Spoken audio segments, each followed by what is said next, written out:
Well, now, we are really nearing the very end of this course, but before we finish, I want to say congratulations to you, because if you've made it this far, you've read this far, and you've put what you've heard and listened to into practice, and you followed the last video and uploaded your book, by now you should have received an email saying congratulations, you have been published. You are now a published author, so congratulations.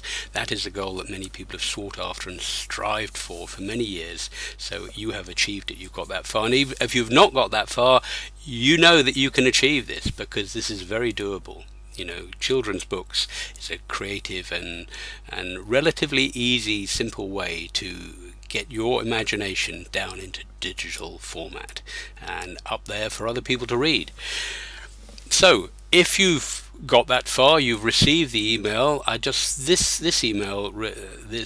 video is really a bit of a summary, and then we're going to look at the sales page and talk a little bit about marketing before we close. As I say, marketing is a huge topic in its own right, and something I'm going to be creating a course on, but there are a few things you need to bear in mind and you need to keep focused on so that you can start getting some sales, because that, after all, apart from having the glory and the self-satisfaction of getting a book published, is also what you're after, is to get some sales. Why not? Okay, you will be able to search now for your book title in Amazon's Kindle store, and I'm going to use an example now of another one of my books which we featured during the course, which is my Lofi Lion book, and I think we featured this as one of my outsourcing cover art pictures. I outsource this, and this was just a very short story which I wrote for children. And I recall mentioning in the course that I needed to get some more images. I do need to get some more images in this book, because apart from the cover art, it's lacking in internal images. They don't have to be as strong or bold as this cover art. They just need to be almost sketchy type sketches and thumbnail sketches, just to keep the young reader focused when they're following along the story, if their parents are reading it or if they're reading it themselves. Not just a great big block of text, as if we look at this, okay, lovely cover, but then it just goes on with a great big block of text. Okay, so I quickly want to run through the sales page. You will have your very own sales page, just as this, in a similar format to this, for your own book, and I want to go through some of the important elements, starting at the very top with the title. Remember to have keywords in the title. These are different from the keywords that you put in the upload process. These should be, again, keywords. They can be similar, but these are keywords, again, that people will use when typing into search. The ones that you put in with the upload process is to help Amazon actually sort out your book and catalog your book. The ones in the title, keywords you include in your title, are to help the buyer actually locate your book. So you want to put yourself in the mindset of the buyer, what they will type in. For instance, as a subheading, I put the main heading here, and then I put a colon, and then I put in a bit more information in the subheading, like a children's short story perfect for bedtime. That's the kind of thing that an adult or even a child might type in. See the book 1 here in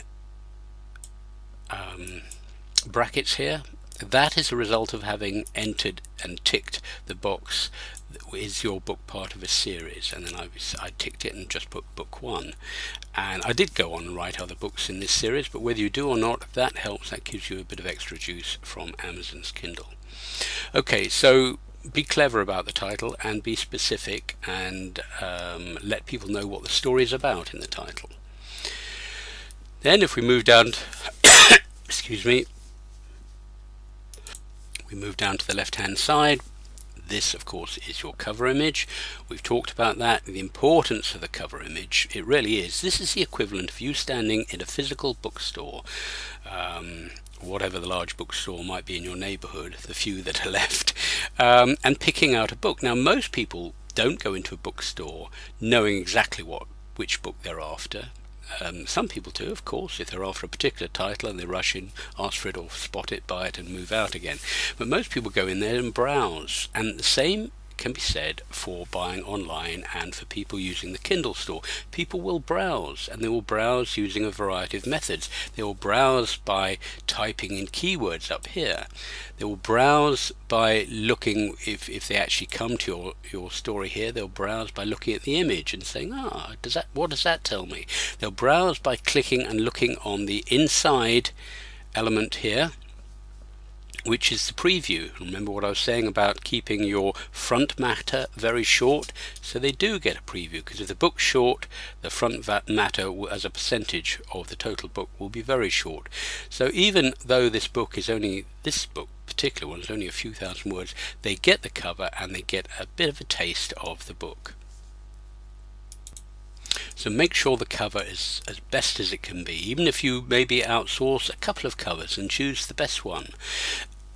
Don't feel that, it's going to cost me another $5, another $5. You're looking to make some long-term residual income from your book, and you want it to shine. You want it to be a reflection of your imagination and the best it can be. So please don't skimp on this element.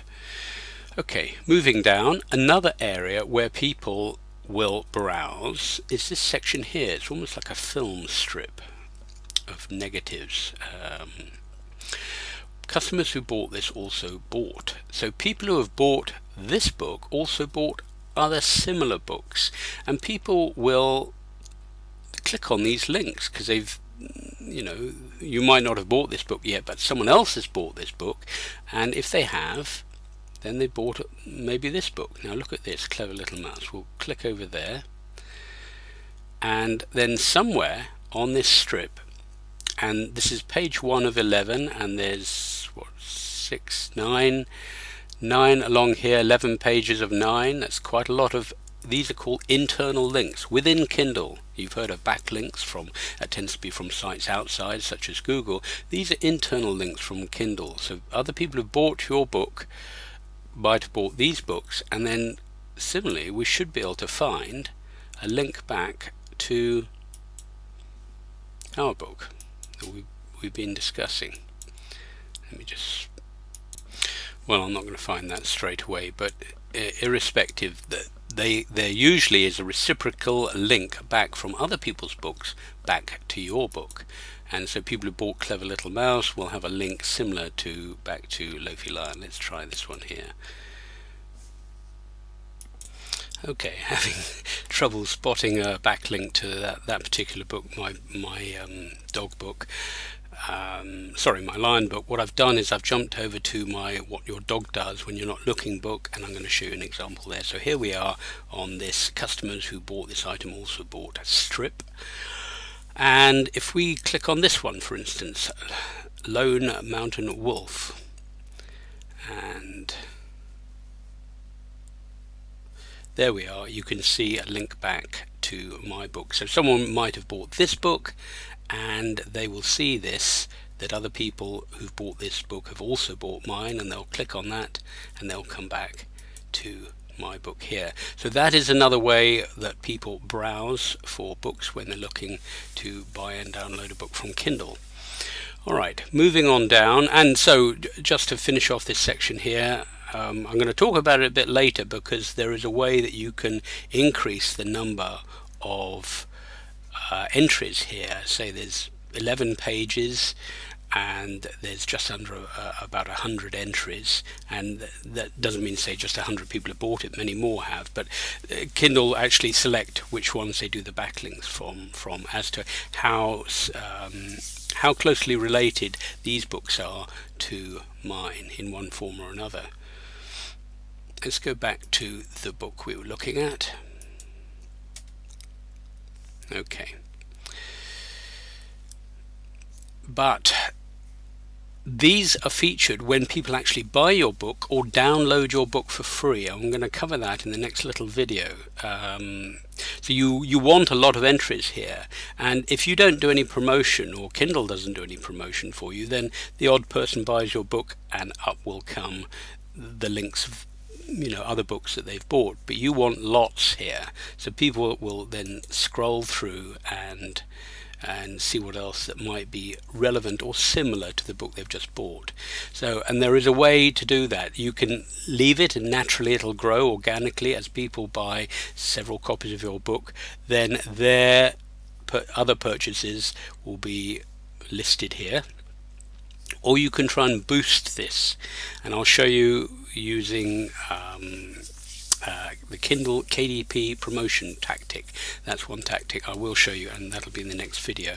So coming on down, other elements of the sales page, product description. Now I tend to just use the opening introduction from my book as a product in description. Use all the words, and as I've said, if it's a young book, you don't have to do too much here, particularly you don't have too many words in your book, and it's mostly a pictorial book.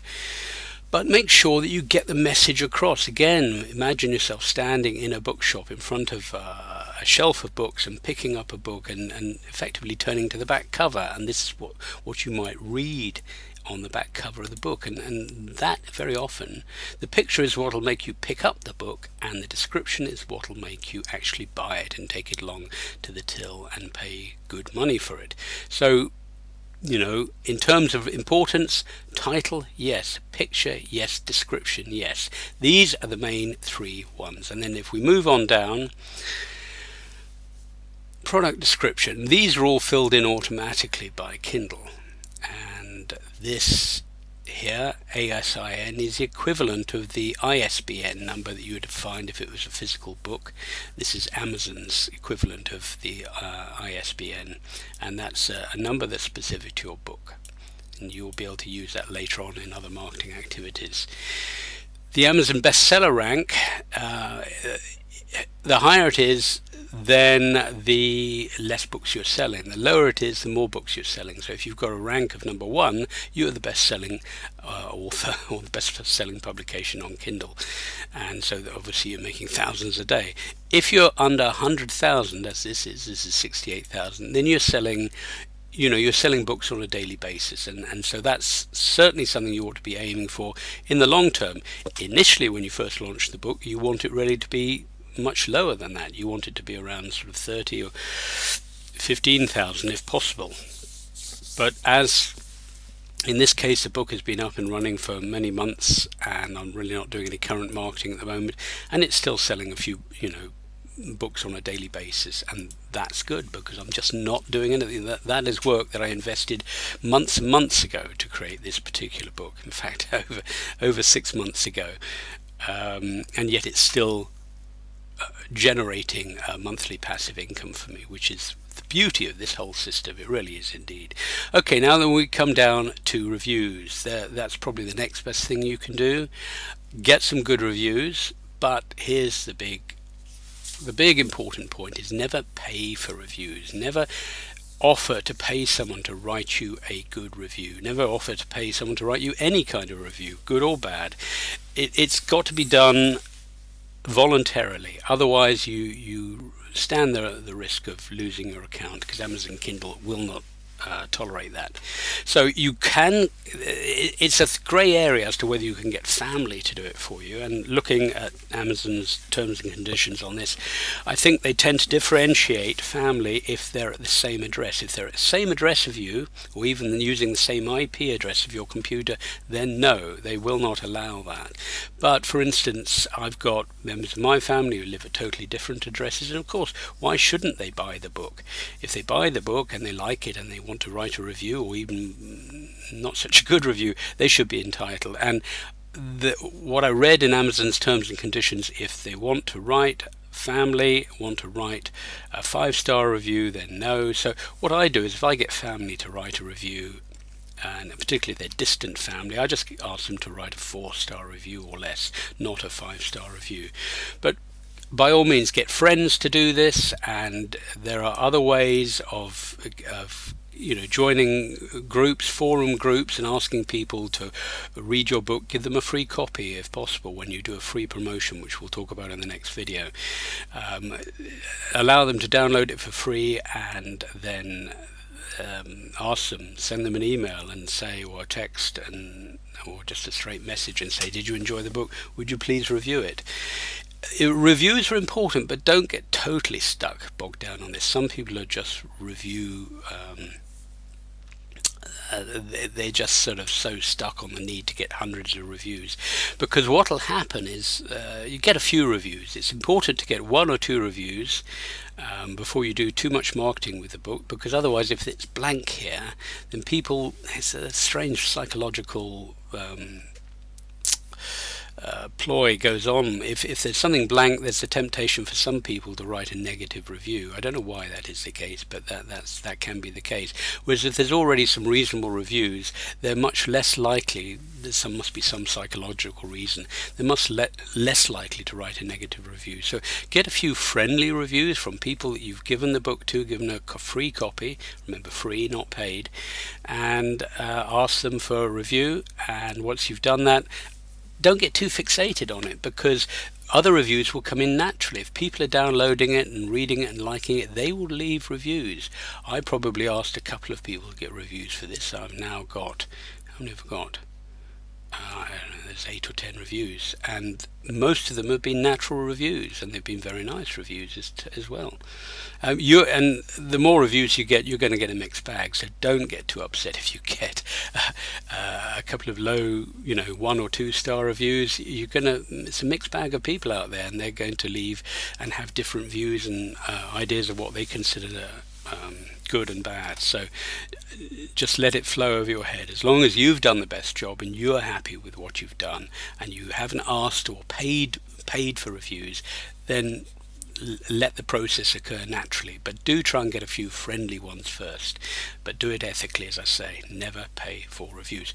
Okay, that's it for this video. I'm now going to finish this, and the very last video, which is going to be the next one, will be detailing in looking at the whole process of the Kindle promotion tactic, and whether it's good or bad to actually have a promotion which Kindle allow you to do, where you can let your books be downloaded for free for a certain period of time. So we'll talk about that in the next video, but meanwhile I'd like to say once again, congratulations, you've got this far, and hopefully you are now a published author, and you now need to start looking about getting more visibility, more coverage, and more people looking at your book and downloading your book. Alright, so I'll see you in the next video.